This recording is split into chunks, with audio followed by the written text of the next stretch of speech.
All right, we're going to try this again. Testing 1, 2, 3. Just going to review basic modeling equipment that you may want to buy. You might already have it, and there's stuff that I might not have either. So I'm just going to go through the stuff that I have and just show you guys what made something easier and what made life a little difficult, got me to where I am in certain products. Here we have cutters, very nice to have, specifically for plastic. They cost me $8 at Princess Auto. A good X-Acto knife. Picked this up at a craft store for a couple bucks. And if you can't find anything on sale at a craft store, there's always a dollar store, and you can get just an X-Acto knife like that. A couple bucks. You get the safety cap and a couple blades for that price. A good pair of tweezers. Started off with my wife's tweezers. They weren't much good, so I got a pair for myself. $3. Good for small parts, especially when you got big mitts like myself that get in the way. Pin vise. Probably bought it in my last model build, so I've only built 6 models. So picked this up maybe a couple weeks ago. And what this is good for, if you're doing some detail work on a chassis and you're painting over a hole or something, or there's flash in a hole where you need to put the body or part, you can always drill through that with your pin vise. Table surface. Here's a nice crafting surface right here. See a lot of modelers using them on YouTube. So I thought, you know what, I'm going to pick myself up one. It cost me $19. Princess Auto, which I thought at the time was expensive, but I've seen them as much as $40. I've seen some this size for $20. So, and this is just a vinyl cutting board that you'd use in the kitchen, and I got that at IKEA. I got 2 of them for $3. This handy little hobby vise here. It's got 2 little alligator clips on here for holding your parts. It's kind of nice. It's got a magnifying glass. I've used it for painting a little bit sometimes. Then I've got this hobby light here that I have off to the side here. There it is. Got a light, magnifying glass, tape, clamps. They're always good to have. What else do I have here that I'd like to show everybody? Oh, scrap pieces of cardboard. Some people use business cards or any type of card stock.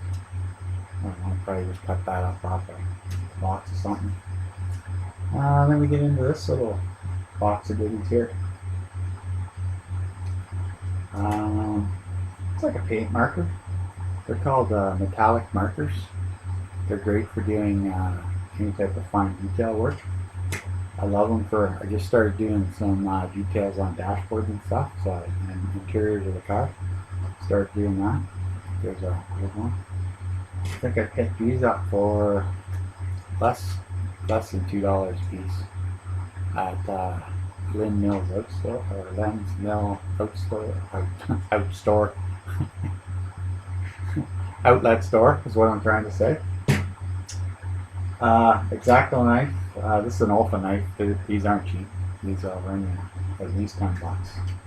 I just got that out of my toolbox. I was cutting something else. I was cutting foam core for another project. Great to use on something like that. You need a really sharp knife and a good straight edge when you're cutting that foam core up. We can get over here to this little gadget here. This is just a Lazy Susan that I bought at a thrift store. And it probably had spices in it or something at some time. I keep all my I got some Testors paints at the bottom here. I bought the starter kit, I guess you could call it. It was 8 bottles of paint and 1 bottle of lacquer thinners for $20. bottle alcohol. I think it's like a buck for cleaning parts off. Or cleaning up after if you get glue on yourself for a minute. Talking about glues, this is what I first started off with. Was Gorilla Glue. Great for around the house, not so great for models. It does, I find it foams up. You end up putting too much on, more than what you need. But it's what I had at the time when I first started my first model, and it's what I used. Then I progressed to Gorilla Glue Super Glue, which sets up really fast. And it's the same thing, like it's not made for modeling, but it'll work. Both of these, I think, they're not cheap either. They're $8 to $10 a bottle. And then I bought, finally, just on YouTube, I saw some guys were using this testers or Tamiya, so people use the Tamiya paint glue. This is clear for windows. You can use this and it doesn't, you don't see it as much. So I like that. I use that a lot. Some gold thread. Again, I got this at the Glens Mill outlet store. It's a craft store and a sewing store. It's got lots of stuff there. Got some gold thread. I think it was like $2. Clamps. Tape is always good to have. Flashlight, when you're as clumsy as I am and you drop parts on the floor, just go looking for parts before the dog picks them up and eats them. Toothpicks, great to have. You can put a dab of glue on cardboard and then really do some fine work with the glue that way. Paintbrushes. Again, I haven't really invested a lot of money in paintbrushes. I just go to the dollar store to get those. And then back here, kind of stuck in here, is a pair of scissors. Probably got those at the dollar store for $1 or $2. That's what I got in there. And then this is kind of like a catch-all for a lot of different things. When I do start, I found that some of my testers' paints were thick because they are enamel, and I really didn't thin them out or anything. So I got these little, just found these little jars at the dollar store. You can get 6 of these for $1.25 or $1.50. And then you just put a few drops of paint in there, put your thinner in there, mix it up to a consistency that it's easier to work with. I found that works out really good. Got some more paint brushes in there. This file, it's just basically a nail file for women, but it's got 7 different grits. It goes from a coarse grit right up into a polish, which you can't even feel the grit at all. And I've used these for number 3 seems to be about that. I go with it from 3 to 4. 3 will get some real heavy stuff off. 4 will really start the wet sand. 4 seems to be good. But if you see one of these at the dollar store, you know what? I think they're like $1.25. And if I was not so lazy, I'd probably be in the garage looking for, I probably do have some higher grit sandpapers. I probably got emery cloth, which probably is 800 grit, which is pretty good. You wet sand it down, emery cloth, I think that would work good. But everything I go to find in the garage is buried under something, or it's up at the cottage.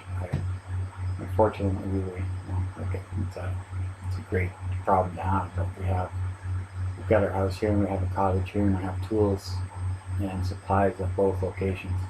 And it always seems when I want something, it's at the other location. So I'm eventually going to have 2 of everything. Eventually. What else could I show you here? Oh, here's like the thing that I bought too. I got this at a craft store too, and I think it probably went that way. Probably put letters or mail or something in there. And I put when I'm working on a kit. Right now I'm working on this kit right here, the Dodge Challenger, 1970. Nice little car.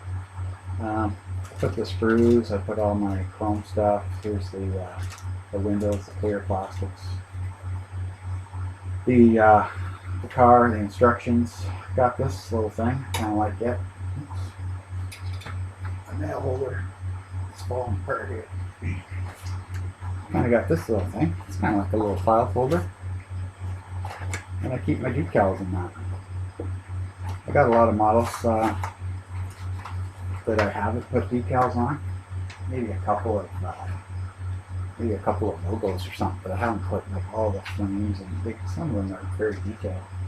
They'll have straight kicks and stuff like that. This is the here's when I was talking about the pens and what I've been doing with the. See if I can get how close I can get up here, guys. I don't know if you can get, if I can get in there. You can see the dash sort of. Did the dash and the gauges and the steering wheel all with the pen. You can see the woodwork on the dashboard. I don't know what that was. It just fell off of it. Oh, I guess the breather. Yeah. And then I just do the wood. There's some more detailing in the doors. And then the seats and that. I did all that stuff. And I do those with markers because I don't know about you guys, but I just don't have a steady enough hand with a brush. And I just feel like you're constantly working over with stuff with a brush.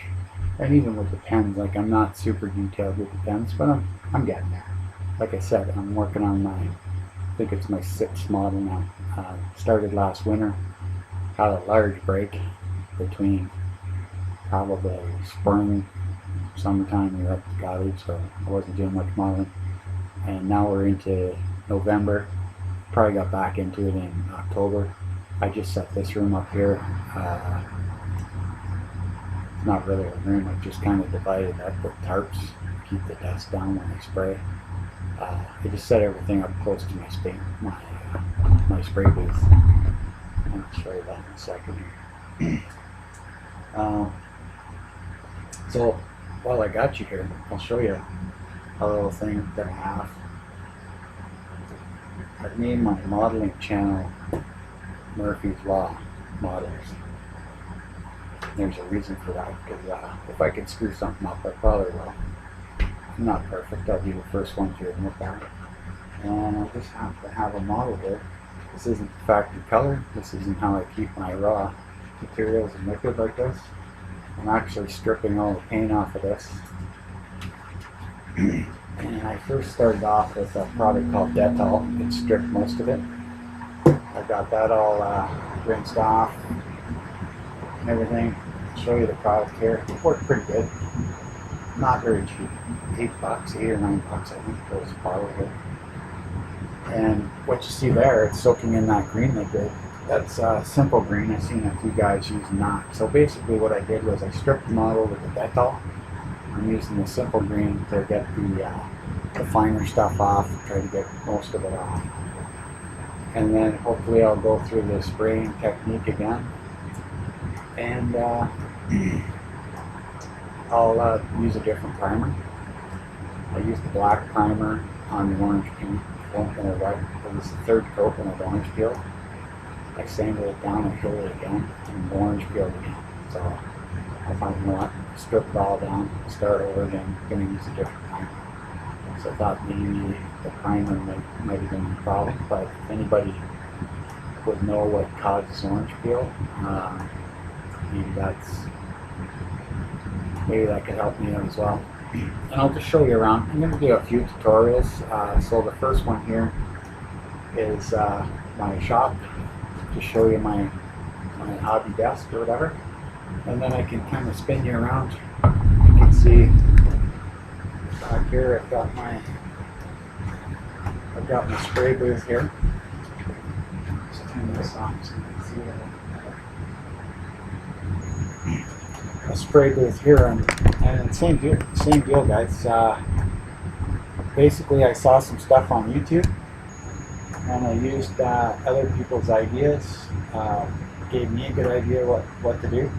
All this is a fan from a kitchen stove at the back, and I've got it piped up. You can't really see it because I have everything covered up, and I got like a curtain over the over the window, but I've kind of like closed the window, physically put a piece of wood in there, drilled it out for my pipe, put all the piping in. It's vented like a dryer, so all the fumes. As it was getting colder, I was spraying in the garage, which was great, keeps everything out of the house. I sprayed something about a week ago, and I was literally spraying out of a box. And then I set this up, and I'll do a tutorial about this. Unfortunately, I can't show you how I built it, but I can I'll tear it apart a little bit, show you what, and get in behind there, and I'll show you how I plumbed it and everything. But all this thing is, this is an old TV stand that's on, I think the guy built it. It's really heavy. It's built out of like, looks like 3/4 inch plywood. It's got some drawers in it. So instead of building stuff, all I had to do was modify it to fit what I was using. And I already had the dimensions for the stove fan. So I just looked at it, it's a little bit smaller than the inside dimensions of this, so it worked out really well. And I got a drawer to put some junk in and whatnot. And then when I said I was going to do a paint stripping tutorial, I'm also going to do another tutorial on paint themselves, and then I'll just show you and things a little disoriented here, but basically all the paint on here, sprayed them all out. This is what I think what happened with my charger. I'll show you guys. Here's my first spoon. You can see how it cracked out and that. And then I watched another tutorial because I didn't want to screw up my model, so I thought, oh, I'll do it right. And I found out that I was spraying too far away.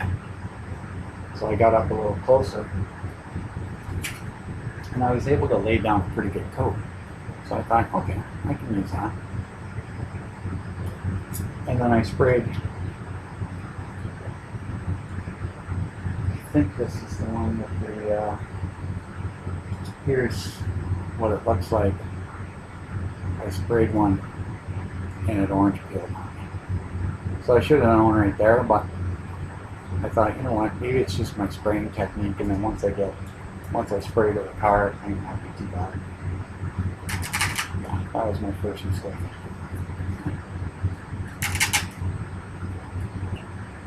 But I'll do a tutorial on all these paints and what I think, and maybe what to stay away from. So yeah, so that's probably what I'll have. I'll have the beginner's guide to the tools. That's this one. We'll do the stripping of the paint. It's pretty good. And then I'll do the paint on the spoons one with these paints and Canadian brand type paints that will be easy to find at any major hardware store, big box store. And then I'll pull the paint booth back, or so I can get in behind the paint booth, and we'll tear that one down. And then maybe I'll start basically I'll do tutorials on models that I'm building, and then maybe you can follow my build. But so that's it for now, guys. We're at 18 minutes. I thought I was going to probably get maybe 10, so I might have dragged on. If I did, I'm sorry. If you have any comments or similar experiences to what I had, like I said, I'm far from a professional and just a hobbyist, just starting out, and I kind of like it. So I have spent a little bit of time trying to get some stuff together.